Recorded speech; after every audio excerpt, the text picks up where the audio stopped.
नमस्कार, आप देख रहे हैं न्यूज़ वन इंडिया। मैं हूं आपके साथ पूजा यादव। एफआईआर को एफआर यानी कि फाइनल रिपोर्ट में कन्वर्ट करने की तैयारी में जुटे मंत्री कपिल देव अग्रवाल मोबाइल कंपनी के मुहूर्त के बदले मंत्री के भाई ने प्रचार का ठेका लिया था। सवाल है ये, प्रचार के काम में मंत्री कपिल देव अग्रवाल के भाई को महारत हासिल है। मुजफ्फरनगर में मंत्री के रसूख ने उनके भाई की कंपनी को बनाया एडवर्टाइजिंग किंग। मुजफ्फरनगर में भारतीय एडवर्टाइजिंग का एक छत्र राज है। सरकार में होने का नाजायज फायदा उठाने के आरोप लग रहे हैं। नगर पालिका मुजफ्फरनगर का एडवर्टाइजिंग का सारा काम भारती सिंह के पास है, जानकारी सूत्रों से है। अब सोचिए, एडवर्टाइजिंग कंपनी बनाई भाई ने और उसके बाद सरकार में आते ही, सत्ता में, पावर पे आते ही भाई की कंपनी दिन दुगनी रात चौगनी तरक्की कर रही है।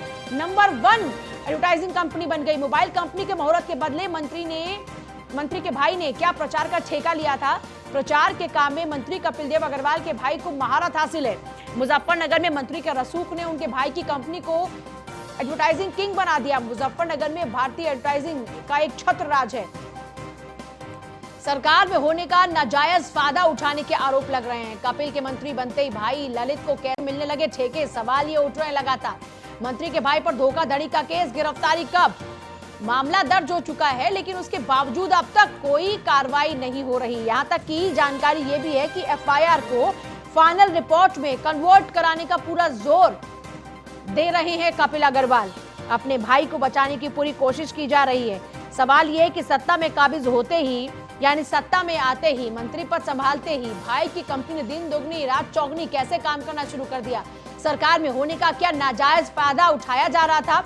नगर पालिका मुजफ्फरनगर का एडवर्टाइजिंग का सारा काम ललित अग्रवाल की एडवर्टाइजिंग कंपनी के पास था। एफआईआर को एफआर में कन्वर्ट करने की जुगत में बैठे मंत्री मोबाइल कंपनी के मुहूर्त के बदले मंत्री के भाई ने क्या प्रचार का ठेका लिया था कि मेरे भाई आके कार्यक्रम में पहुंच जाएंगे, और तस्वीरें लगाई रखी है सीएम पीएम की।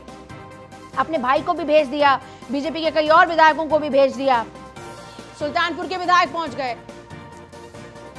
मुजफ्फरनगर से हमारे साथ हमारे संवाददाता हैं सचिन, मुजफ्फरनगर में क्या काम करती है एडवर्टाइजिंग कंपनी भारती सिंह? भारती की ये जो कंपनी एडवर्टाइजिंग कंपनी है, क्या करती है? क्योंकि भारतीय एडवर्टाइजमेंट कंपनी जो है ललित अग्रवाल की है, और ललित अग्रवाल कपिल देव मंत्री जी के छोटे भाई हैं। और आपको बता दूं, मुजफ्फरनगर और आसपास के बड़े क्षेत्र में इस भारतीय कंपनी का जो एडवर्टाइजमेंट का क्षेत्र है उसमें एक बड़ा दबदबा है। और बड़ा जो जब से मंत्री बने हैं कपिल देव अग्रवाल, उसके बाद से लगातार इस क्षेत्र, पूरे क्षेत्र में इसी कंपनी का दबदबा है और जलजला है। जी सचिन, सवाल ये भी है, क्योंकि ये जानकारी भी मिल पा रही है कि लगातार जैसे ही मंत्री पद ये संभालते हैं उसके बाद से मुजफ्फरनगर के बहुत बड़े बड़े ठेके इनकी कंपनी को मिलने लग गए। लखनऊ से लेकर और अन्य जगहों से भी, अन्य जिलों से भी इन तक काम पहुंचने लग गया। जी बिल्कुल, ये मंत्री का दबदबा कहें, जलजला कहें या जलवा कहें, किसी भी तरह से जब से मंत्री बने हैं तब से भारतीय एडवर्टाइजमेंट कंपनी जो है पूरी तरह से एडवर्टाइजमेंट के क्षेत्र में छा चुकी है। और जो सरकारी या बड़े बड़े ठेके हैं वो सभी इसी कंपनी को मिलते हैं। जी चलिए, बहुत शुक्रिया। जितने भी बड़े बड़े ठेके हैं उसके बाद से ये इनको ही मिलते हैं। एसके वाजपेयी भी मेरे साथ, मेरे सहयोगी जुड़ गए हैं। एसके वाजपेयी, काम रुक कर लेते हैं। एसके, एफआईआर को एफआर में कन्वर्ट करने की जुगत में बैठे मंत्री।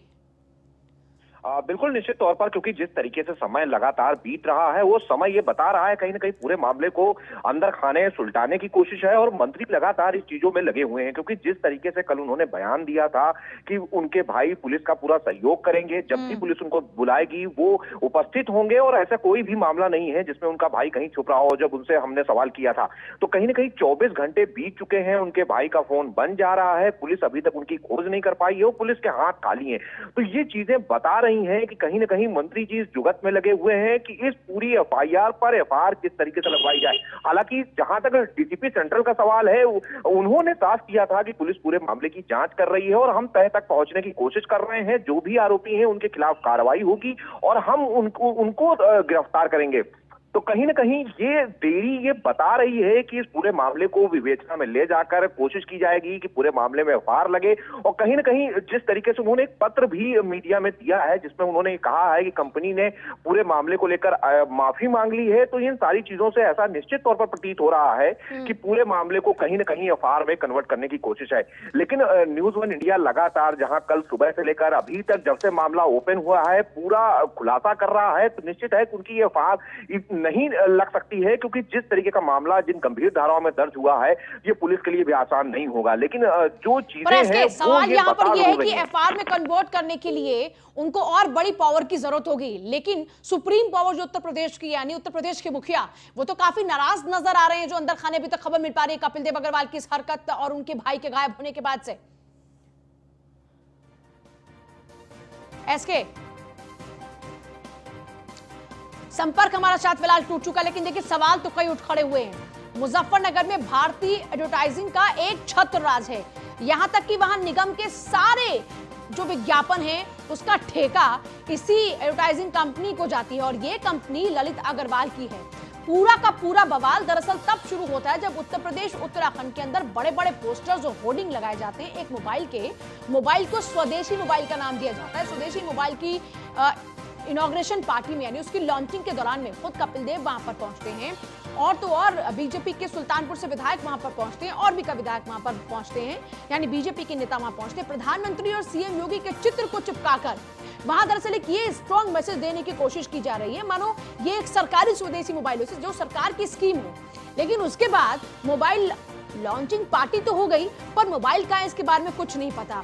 उसके बाद हमने कई बार कोशिश की कपिल देव अग्रवाल से बातचीत करने की, हम कल भी लगातार उनसे कई दफा बातचीत करते रहे, कल हमारे शो के दौरान में भी उनसे बातचीत हुई, लेकिन वो तो अपनी बातों से बदलने लगे। पहले बातों से बदलने लगे और अब फोन उठाना बंद कर दिया। न्यूज वन इंडिया लगातार सुबह से उनसे बातचीत की कोशिश कर रहा है, लेकिन अब वो हमारा फोन लगातार डिस्कनेक्ट कर रहे हैं, क्योंकि जब हमने कल उनसे बहुत तीखे सवाल पूछ लिए तो बहुत ही ज्यादा नाराज होकर उन्होंने फोन काट दिया, क्योंकि अब उसके आगे उनके पास कोई जवाब था नहीं और आगे जवाब देने से बचने के लिए पहले सेटिंग करने की जुगत में लगे हुए हैं, ऐसी हमारी जानकारी है सूत्रों के हवाले से। एसके मेरे साथ फिर जुड़ गए हैं। एसके, एफआईआर को एफआईआर में कन्वर्ट करने के लिए सुप्रीम पावर की जरूरत होगी, यानी supreme power CM Yogi Adityanath लगातार नाराज है उनसे, जो अभी तक अंदर खाने जानकारी मिल पा रही है। फिर ये एफआईआर को एफआईआर में कन्वर्ट करने के लिए वो कौन सी सेटिंग बिठा रहे हैं एसके? क्योंकि कल जब न्यूज वन इंडिया ने उनसे बात की थी उस दौरान भी उनका बयान कहीं ना कहीं गोलमोल था। पूरे मामले पर वो बसते नजर आए थे। उन्होंने कंपनी की तरफ से ये भी कहा कि कंपनी ने केवल शिष्टाचार के लिए फोटो लगा दी और निश्चित तौर पर यह बयान शर्मनाक है, क्योंकि शिष्टाचार के लिए कोई देश के प्रधानमंत्री प्रदेश के मुख्यमंत्री की फोटो किस तरीके से लगा देगा, इसी पर बड़ा सवाल है। दूसरी चीज, बड़ा सवाल तब भी खड़ा होता है जब उनके भाई की खुद की कंपनी है और वो स्वयं इस पूरे इनॉग्रेशन में उपस्थित थे पूरे कार्यक्रम में, और कहीं ना कहीं उन्होंने अपने पद का प्रयोग करते हुए अपने भाई की कंपनी को पूरा प्रमोशन का काम दिलाया, उनके भाई की तरफ कंपनी की तरफ से। हमारी जब उनसे कल बड़ी बहस, जो हमारा रात 8 से 9 बजे का शो जाता है, उस दौरान में हमने उनसे सवाल पूछा तो कपिल देव अग्रवाल तो इस बात से भी मुकर गए कि उनके भाई की कंपनी को जिम्मेदारी मिली थी। उन्होंने कहा कि उनके भाई ने तो पोस्टर्स और बैनर्स लगवाए ही नहीं है, उनका कहीं रोल ही नहीं है, उनका सिर्फ रोल इतना है कि उन्होंने काम दिलवाया है, उनकी कंपनी ने काम दिलवाया, उन्होंने कुछ नहीं किया इसके अलावा। सबसे बड़ा सवाल इसी चीज पर खड़ा होता है कि जब मंत्री जी उस कार्यक्रम में स्वयं होते हैं, उसके बाद उनकी भाई की कंपनी को, जो कि सिर्फ हम कहें कि पश्चिमी उत्तर प्रदेश में काम करती है, उसको पूरे प्रदेश और उत्तर प्रदेश के बाहर भी काम करने का काम मिल जाता है। मैं आपके पास इसके वापस लौट रही हूँ। मनोज यादव भी जुड़ गए, समाजवादी पार्टी के प्रवक्ता हमारे साथ में। मनोज यादव जी, एफआईआर को एफआईआर में कन्वर्ट करने की कोशिशें हो रही है कपिल देव अग्रवाल की ओर से? देखिए, ये मौजूदा सरकार की तरफ से टेलर आया है और चूंकि पोल खुल गई और तमाम सारी मीडिया ने और जो भी जिस तरीके से बात सामने रख दी, अगर इस टेलर की जगह पिक्चर देखनी है तो निश्चित तौर पे योगी सरकार में जो बड़े बड़े घपले हो रहे हैं वो सामने आएंगे। लेकिन हाँ, ये बात मैं आपकी सहमत हूँ कि सरकार पूरी तरीके से प्रयास करेगी इनको बचाने का। किसी भी तरीके से ये आरोप बिल्कुल लग जाएंगे कि हाँ नहीं वो गलती से ऐसा हो गया, उन्होंने ऐसा कुछ किया नहीं। लेकिन ये दुर्भाग्यपूर्ण है, क्योंकि अगर कोई सत्ता अपनी ही कमियों को छुपाना शुरू कर देगी तो नुकसान प्रदेश की जनता का होगा, हमारा होगा, आपका होगा। और अगर सरकार ये नहीं अच्छा, सोचती ऐसा होता है क्या सत्ता में आने के बाद में चाचा भतीजे और इस तरीके से आसपास के और के रिश्तेदारों के घर परिवार बसने और शुरू हो जाते हैं, उनका बेहतर कामकाज चलने लग जाता है, ऐसा होता है क्या? देखिए, राजनीति बहुत वृहद क्षेत्र है और इसीलिए राजनीति को गंदा भी कहा जाता है कि राजनीति बड़ी गंदी है, ताकतवर चीज है। इसलिए मैं दूसरी पार्टियों का, अपनी पार्टियों का उस पे विश्लेषण करने पे पहले एक बात कहूंगा कि सरकार की मंशा क्या है। अगर भ्रष्टाचार से लड़ने की मंशा है, निश्चित तौर पे भ्रष्टाचार तो होते हैं, लेकिन अगर सरकार की मंशा है तो निश्चित तौर पे वो जेल में होने चाहिए ऐसे लोग, और उससे मैसेज जाता है जनता के बीच में कि ये सरकार काम कर रही है, अगर कोई भ्रष्टाचार करने की कोशिश करेगा तो उसको जेल भेजेगी। लेकिन विपक्ष को जेल और पक्ष को बेल, और उसको बचाया जाए, उसको एफआईआर में कन्वर्ट कर दिया जाए, तो निश्चित तौर पर इस मंशा साफ हो जाएगी कि तो आपको ये लग रहा है कि अब इनको बेल भी मिल जाएगी बारी बार, जेल में जाने से पहले उनके भाई को बेल भी मिल जाएगी? हाँ, बेल की बात करें तो मुझे लगता ही नहीं कि ये केस पूरा कंप्लीट करेंगे। अगर मीडिया ने जो ट्रायल शुरू किया है उसको अगर बंद कर दिया तो एक केस दबा दिया जाएगा। मैं आपको याद दिला दूं कि मैं 7 दिन के लिए 151 में किसान आंदोलन के उसमें गया था और ये सरकार हमें बेल नहीं दे। मतलब आप लोगों के साथ बेरहमी बढ़ती जा रही है, आप ये कह रहे हैं कि, और इनके जो अपने लोग जो कि भ्रष्टाचारी हैं, आप जो कह रहे हैं उनके साथ में रहमत बरत रहे हैं, रियायत दे रहे हैं उनको। किसानों के लिए अगर आंदोलन करो तो 151 में आपको 1 हफ्ते के लिए जेल में ठूस देंगे, और अगर कोई इतना बड़ा जालसाजी, सरकार, भाई किसकी फोटो लगी उस पे मुख्यमंत्री की फोटो लगी, उप मुख्यमंत्री की फोटो लगी है, ये बड़ी जिम्मेदारी वाली बात है। हम तो विपक्ष में रह के भी कोई व्यक्ति ऐसा हमारी फोटो हमारे राष्ट्रीय ध्वज की नहीं लगा सकता, वो तो मौजूदा मुख्यमंत्री की, उप मुख्यमंत्री की फोटो लगा के अगर फ्रॉड कर रहा है तो ये मेरे ख्याल से प्रदेश का दुर्भाग्यपूर्ण है कि इस प्रदेश में ऐसी सत्ता बैठी है जो सत्ता में रहते हुए अपराधियों को और भ्रष्टाचारियों को बचाने का साहस कर रही है। कपिल देव अग्रवाल को लगातार न्यूज वन इंडिया की टीम फोन लाइन पर लाने की कोशिश कर रही है, हम लगातार उनसे बातचीत की कोशिश कर रहे हैं एक बार फिर से, लेकिन अब तक उनकी ओर से कोई जवाब नहीं आ रहा है। मनोज जी, आपका बहुत शुक्रिया। फिलहाल एसके वाजपेयी लगातार बने हमारे साथ में। एसके, इस पूरे मामले में कई खुलासे और होने बाकी हैं। ये जो फाइनल रिपोर्ट की बात सामने आ रही है, और जैसा कि विपक्षी पार्टियों को भी अब इस बात का संदेह हो रहा है कि बहुत जल्द हो सकता है कि उनके भाई को क्लीन चिट ही मिल जाए इस पूरे मामले में, क्योंकि कपिल देव अग्रवाल भी इसी बात को दोहरा रहे हैं बार बार कि उनकी कंपनी ने, उनके भाई की कंपनी ने तो कुछ किया ही नहीं है। एसके, आप हैं क्या हमारे साथ? बिल्कुल निश्चित तौर पर जिस तरीके से चीजें हो रही हैं, कहीं ना कहीं वो चीजें तो इशारा जरूर कर रही हैं कि पूरे मामले को मैनेज करने का प्रयास है, क्योंकि उनकी तरफ से जिस तरीके से चिट्ठी भी वायरल की गई है कि कंपनी ने क्षमा याचना कर ली है, तो सबसे बड़ा सवाल यही है कि अगर कंपनी क्षमा याचना कर रही है तो वो मंत्री जी से क्षमा याचना क्यों कर रही है। तो सवाल ये है कि जब कंपनी की तरफ से बिना कंसर्न के, बिना अनुमति के प्रधानमंत्री मोदी और सीएम योगी आदित्यनाथ का फोटो लगाया जाता है, उत्तर प्रदेश के 2 मंत्रियों का फोटो यूज किया जाता है, अन्य भी संभ्रांत जो पार्टी से लोग जुड़े हुए हैं उनका फोटो प्रयोग किया जाता है, तो आखिर वो कंपनी केवल मंत्री जी से माफी क्यों मांग रही है? और जब ये काम हुआ तो ये सारा कंसर्न मंत्री जी की कंपनी, जो भाई की कंपनी है, उनकी जानकारी में हुआ। उत्तर प्रदेश समेत उत्तराखंड और बाकी जगहों पर भी उनकी तरफ से पोस्टर्स लगाए गए। तो ये बड़े सवाल जरूर हैं जो खड़े हो रहे हैं। कहीं ना कहीं मंत्री जी जिनका जवाब देने से बच रहे हैं, चाहे वो न्यूज वन इंडिया का फोन ना उठा रहे हों या गोल मोल तरीके का जवाब दे रहे हों। तो जिस तरीके से उन्होंने कल भी न्यूज वन इंडिया पे बयान दिया कि शिष्टाचार के नाते इस तरीके से फोटोज लगाई गई, कंपनी की जो भी वेयर हाउसेज है उनका कोई जानकारी नहीं है, कंपनी के पास कितना स्टॉक है उसकी कोई जानकारी नहीं है, कंपनी ने अभी तक कहां अपने स्टोर्स खोले हैं उसकी जानकारी नहीं है, लेकिन बावजूद इसके डीलर्स बनाने और उसके लिए प्रधानमंत्री मोदी और सीएम योगी की फोटोज का प्रयोग हो रहा है। चलिए ठीक है, इसके बहुत शुक्रिया आपका फिलहाल पूरी जानकारी के लिए। तो देखिए, लखनऊ के हजरतगंज थाने में मंत्री के भाई ललित पर धोखाधड़ी का मुकदमा दर्ज हुआ है।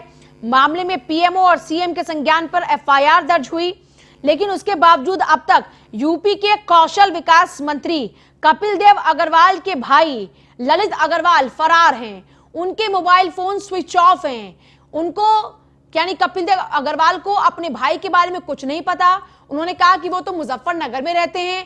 हैरत की बात यह है कि भाई है मंत्री, लेकिन ललित अग्रवाल की कंपनी को ठेकेदारी सारी मिल रही है, ठेकेदारी के सारे प्रोजेक्ट्स उनके पास में है। मुजफ्फरनगर छोड़िए, उत्तर प्रदेश के और भी अन्य जिलों के बड़े बड़े काम उन तक पहुंच रहे। साहब कैसे?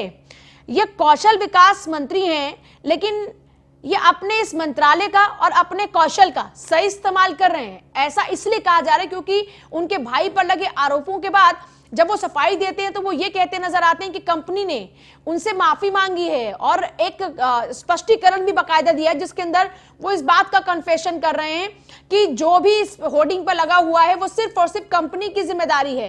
कंपनी कौन सी? Mobile company. जो एडवर्टाइजिंग कंपनी है उसका कोई रोल नहीं है। कपिल देव अग्रवाल तो यहां तक भी कहते हैं कि उनके भाई की एडवर्टाइजिंग कंपनी का तो कोई रोल ही इस पूरे प्रमोशन में है ही नहीं।